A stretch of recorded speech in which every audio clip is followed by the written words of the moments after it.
Kia ora, I'm Erin J. Doyle. Welcome to my channel and day 11, I think, of Nano. I haven't written in a couple of days. I haven't filmed in a few days because I kind of hit 50k and I was like, well, I guess daily vlogs aren't necessary anymore. But also, my leave finished and I had to go back to work. So I've been in the lab for the last couple of days, not sitting at my computer faithfully working on my novel. I thought what I would do is kind of sum up what I learned from my week off from work where I just focused on my nano project. If you've seen my previous video, I don't know when it was, at some point I talked about my plans for nano and I talked about how I'm in a position where I can, if I'm not at work, completely focus on my writing. Like I don't have in-home distractions. And so I wanted to see if I could just take a week off work, how much I would actually achieve. It turns out 50k in 7 days, which wasn't quite as high as I'd fantasized, to be fair, but still freaking awesome, nothing to be sneezed at. So I'm really happy with the outcome of this experiment. In addition to having written a respectable number of words in my 7-day experiment, I also learned some things, which was the point, so great success. The first thing that I learned about myself as a writer in this experiment was that I like writing to a plan. This was the first time I've ever done that. In all previous projects I've just sat down and started typing. At some point I've gone, oh yes, there's the story, and that's kind of been it. There might have been a lot of thought prior to the beginning of writing, but I never had any kind of breakdown of, you know, 3-act structure or how many chapters there would be or anything. I'd just have a premise or, you know, 1 or 2 scenes that I thought would be cool and I'd just try and string them together. It was really chaotic, and this time I actually had you know, a whole bunch of mind maps where I figured out the characters and their relationships and settings and quirks and all those sorts of things, and then I had written out a sort of roughly this big piece of paper's worth of things that I wanted to happen in each chapter. Like, you know, character goes this place, other character says this, so and so responds this way. Very, very vague, but to me it felt like it was, you know, a pretty good sort of blow by blow, this is what happens in the chapter that I could work through. And I found that I really, really liked doing that. It kind of took the edge of, I guess, panic off the 10k day that I did do on the 1st of November.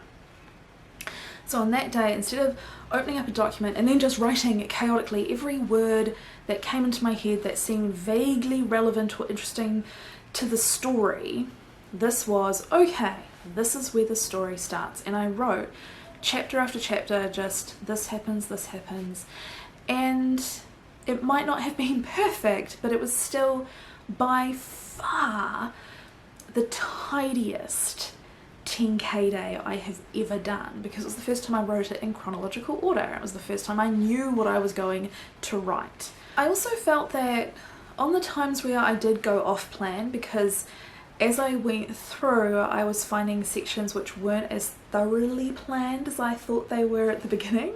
Even though I was not following the plan, the fact that I was going off plan within the context of a plan and had a really strong grounding in what came before and after the bit that I was freestyling made me really confident in going off plan. Even though it felt more kind of haphazard, I guess, than the bits where I was sticking to the plan.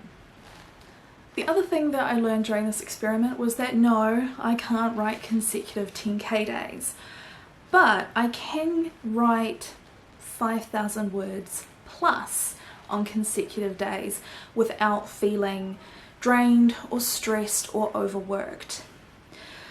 I think there seems to be a cycle of high word counts and then a dramatic drop off when I hit a day where I'm just a little less into it, maybe I'm a bit more tired, or maybe it's just that potential sources of distraction increase over time as things like unaddressed housework accumulates, or you know, phone calls from family that you haven't returned accumulate, and those kinds of things.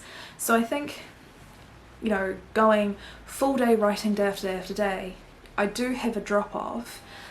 It may be a need for rest, it may be other life stuff intruding, most likely it's a combination. But I think still being able to write thousands of words on those days, I don't know, I find it really, I don't know, encouraging or something.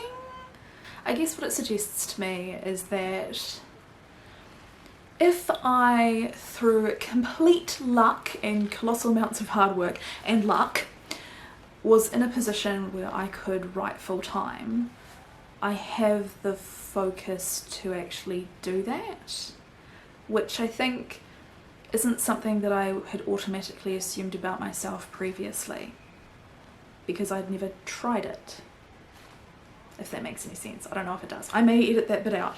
I did notice during this 7-day experiment that I was significantly underwriting. I mean, I started at chapter 1 and I wrote the words "the end" within 50,000 words.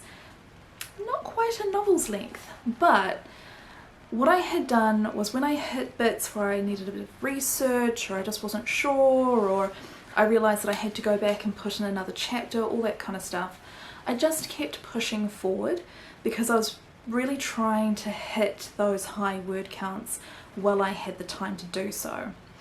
So I continued writing even though I knew I would have to come back and add in stuff. So there are definitely sections which are lacking in description, there are sections which are very dialogue heavy with no action, that kind of stuff, but I was kind of happy to just put in the bare bones and keep writing and then come back and put in the extra fluffy bits at a later time when I'd had a bit of a chance to particularly research what certain things look like and that kind of stuff.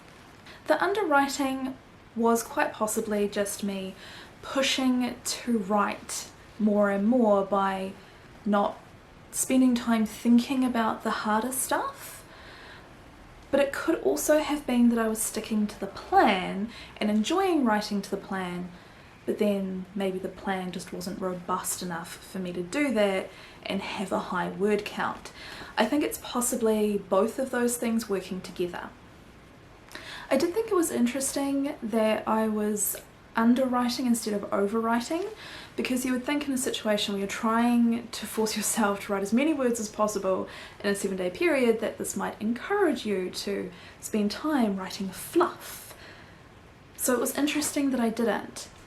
It's also kind of surprising because my Camino story, which I've been working on for the last year and have just put a hiatus on while I work on a nano project as kind of a break, that project was massively overwritten.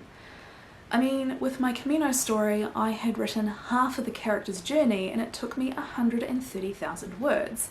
And my editing process has just been trying to cut as much as possible without actually gutting the story. So going from massively overwritten to, oh dear, quite underwritten wasn't something that I had anticipated for this experiment. That being said, I think that the overwriting of the Camino story is because of the genre.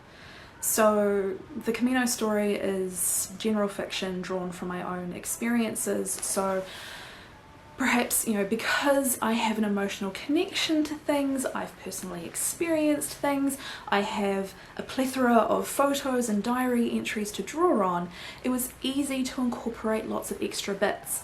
Whereas with the project I've been working on for Nano, my fairy tale retelling, that is not something that I've personally experienced and have photographs of and diary entries of and all that kind of thing. And even though it's a sci-fi and I'm a scientist, I'm not an astronaut, and most of the scientist characters in the story are. So again, not an area that I just automatically know about and just go, oh yes, and then the thing that I've just casually remembered, it's like, oh, I'll have to go and research that. So I think that probably explains the shift from overwriting to underwriting with this project, and maybe the planning versus not planned thing might not be a factor, as well as the trying to write it in a short period again might not be a factor. I think it's, yeah, I've waffled, but my point is I think it was the genre shift that affected the writing situation. I have no idea if I've just been coherent, but I'm going to move on because we don't have time for nonsense. So now that my experiment is over and I've hit my 50k, what am I going to do for the rest of NaNoWriMo? I don't want to just go, oh well, I'm done and back to my daily grind, because I really consciously want to dedicate the full month not only to community participation and interaction, but to working on this project and giving my brain a rest from the Camino project, because I've been working on that for so long and have that emotional connection to the story, and I'm finding editing it to be quite time consuming. I thought, you know, taking a full 30-day break would be beneficial for possibly me emotionally, but definitely for the story. So I don't want to just go, oh well, I guess I'm done because I've hit I guess I'm done because I've hit my word count and that's it. What I want to do with the remaining days of Nano is to go back and do the rewriting and the padding out and the adding of description and the character perspective shifts that I didn't take care of during that initial 7-day experiment, even though I was aware that that work needed to be done. I have made a start on going back to the beginning and doing all the tidying up that I knew had to be done, and I've managed to get up to chapter 4, which is where I have my first new point of view coming into the story, so that obviously there's going to have to be a whole bunch of new stuff and thinking about stuff and characterization-y stuff. And I'm not too upset about that. It seems kind of fun, like getting into that, yeah, reworking side of things instead of the, oh my god, I don't know what's happening, from the beginning kind of thing. Again, I don't know if that was coherent. I think that's everything from me for today. I hope that your Nano projects are going super duper awesome and that you're really happy with what you're producing.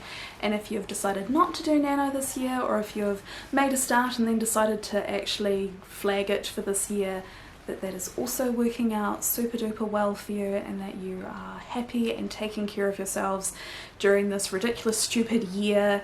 If you liked this video, give it a like, it helps my channel out. Subscribe, leave comments, hit notifications, all of those things, and I'll see you next week. Bye. There's a flying thing. Why did I stare directly at the light? Oh, okay, apparently I'm a moth now.